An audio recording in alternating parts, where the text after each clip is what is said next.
নমস্কাৰ সকলোলৈকে পুনৰবাৰ স্বাগতম জনালোঁ যিসকলে ইতিমধ্যে অসম ৰাজ্যিক গ্ৰামীণ জীৱিকা অভিযানৰ অধীনত যিসমূহ পদ খালী হৈছে সেই পদসমূহৰ বাবে প্ৰিপাৰেশ্যন চলাইছে সেইসকলৰ বাবে আজি কিছু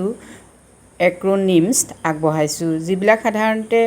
ASRLMৰ লগত জড়িত প্ৰত্যেককে প্ৰয়োজন হয় আৰু সাধাৰণতে আমাৰ সমাজত এই শব্দখিনি ব্যৱহাৰ কৰি থকা হয় এটা ফুল ফৰ্মখিনি কি আপোনালোকে চাই ল'ব প্ৰথম আহিলে SHG হল সেলফ হেল্প গ্ৰুপ যেটুক অসমীয়াত আত্মসহায়ক গোট বুলি কোৱা হয় নেক্সট আহিলে VO হল ভিলেজ অৰ্গেনাইজেশ্যন মানে গ্ৰাম্য সংগঠন নেক্সট আহিলে CLF হল ক্লাষ্টাৰ লেভেল ফেডাৰেশ্যন হল মণ্ডল সংগঠন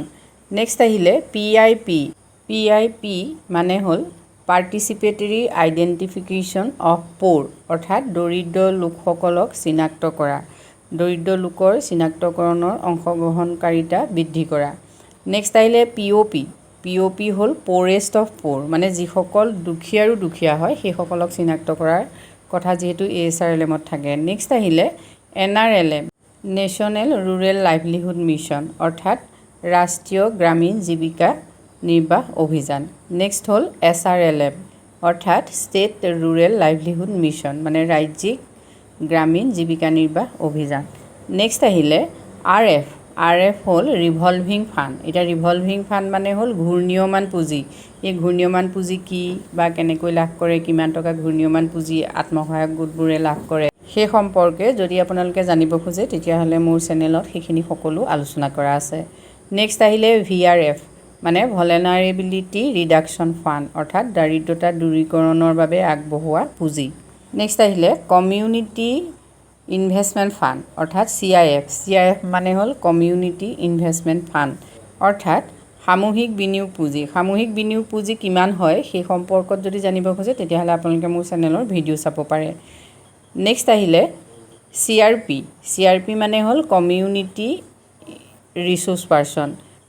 ৰিচোৰ্চ পাৰ্চন হল সামূহিক সমল ব্যক্তি এওঁলোকে সাধাৰণতে কি হয় আত্মসহায়ক গোটবিলাক চোৱা চিতা কৰে মানে অসম ৰাজ্যিক গ্ৰামীণ জীৱিকা অভিযানৰ অধীনত যিসকল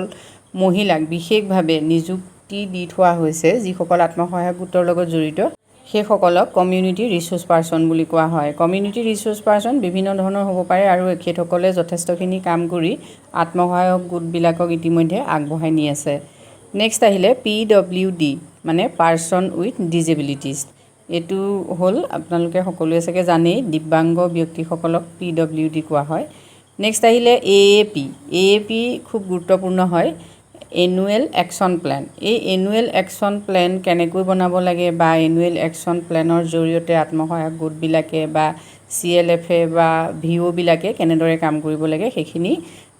মোৰ ভিডিঅ'ত আছে আপোনালোকে মোৰ চেনেলত চাব পাৰিব নেক্সট আহিলে EC হল এক্সিকিউটিভ কমিটি আৰু নেক্সট হল GB হল জেনেৰেল বডি নেক্সট হল AGM মানে এনুৱেল জেনেৰেল মিটিং আৰু নেক্সট আহিলে MIP বা MCP মানে হল মাইক্ৰ' ক্ৰেডিট প্লেন কেনেকৈ প্ৰস্তুত কৰা হয় সেই সম্পৰ্কেও আপোনালোকে মোৰ চেনেলতে চাব পাৰিব আৰু নেক্সট আহিলে MIP হল মাইক্ৰ' ইনভেষ্টমেণ্ট প্লেন আৰু নেক্সট MP মাইক্ৰ' প্লেন ASRLMৰ লগত জড়িত এই সৰু শব্দবোৰ আজি আপোনালোকলৈ আগবঢ়ালোঁ যদি আপোনালোকে এই ASRLMৰ পদসমূহৰ বাবে আবেদন কৰিছে তেতিয়াহ'লে এনেকুৱা ধৰণৰ শব্দ বা এনেকুৱা ধৰণৰ বিষয়বস্তুৰ লগতে আপোনালোকে কাম কৰিব লাগিব ভৱিষ্যতে আৰু ইণ্টাৰভিউৰ যিকোনো পৰ্যায়ত আপোনালোকক এই প্ৰশ্নখিনি বা এনেকুৱা ধৰণৰ প্ৰশ্ন সুধিব পাৰে আজিলৈ মানে ধন্যবাদ